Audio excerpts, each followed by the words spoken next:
In the brutal world of early 19th century America, when slavery's shadow stretched over every field and town, one woman's name rose above the rest as a figure of dread.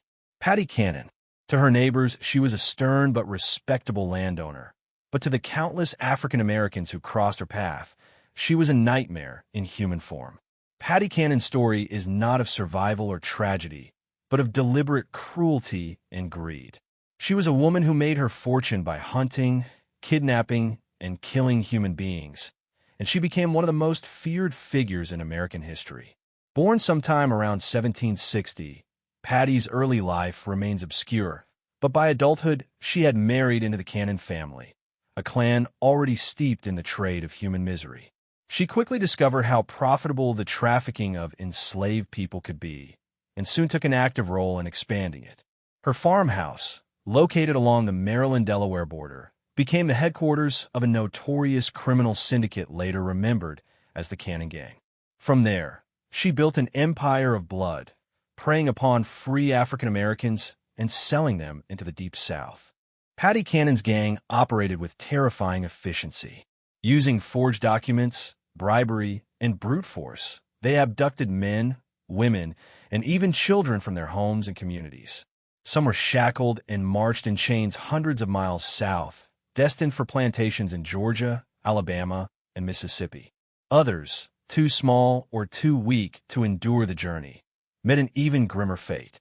Survivors would later testify that Patty herself showed no hesitation in beating captives to death, their bodies buried in shallow graves around her property. Her cruelty was not limited to those she sold.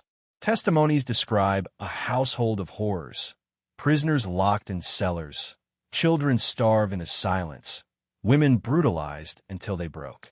Armed with a whip and pistol, Patty ruled with an iron hand, feared not only by her victims, but by her own gang members.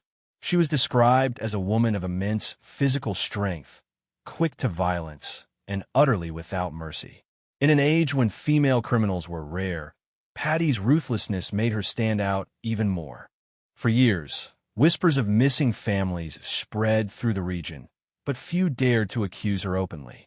Local officials looked the other way, some out of fear, others because they were complicit in the slave trade themselves.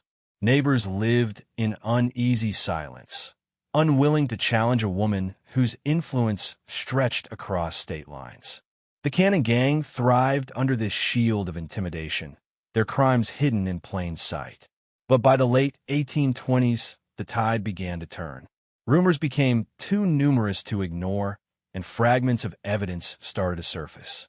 In 1829, investigators finally uncovered graves around her property, confirming the darkest suspicions. The remains of her victims, men, women, and children, testified to the scale of her violence. Witnesses and former associates came forward, revealing details of kidnappings, murders, and years of calculated terror. Arrested at last, Patty Cannon faced a barrage of charges, including multiple counts of murder. Court records, though incomplete, painted her as a woman consumed by greed, who treated human lives as nothing more than currency. Yet, even with the weight of evidence, her trial could not deliver justice to the hundreds who had vanished into her grip. For many, the truth had come too late. While awaiting her execution, Patty Cannon made her final, defiant act. Rather than face the gallows, she poisoned herself in her jail cell, cheating the hangman and escaping the public humiliation her victims never had the chance to avoid. In 1829, her reign of terror ended, but not with the justice so many had hoped for. Today, Patty Cannon is remembered not as a common criminal, but as one of the most ruthless figures in American history. Her farmhouse is long gone, but her name still carries the weight of unspeakable cruelty. The victims she kidnapped, tortured, and killed remain largely nameless, their identities erased by time. Yet their suffering stands as a haunting reminder of how far human greed and cruelty can go when left unchecked. Patty Cannon's legacy is not of power or wealth, but of blood, the woman who hunted and killed African Americans, leaving behind a history so macabre it still chills the world 2 centuries later.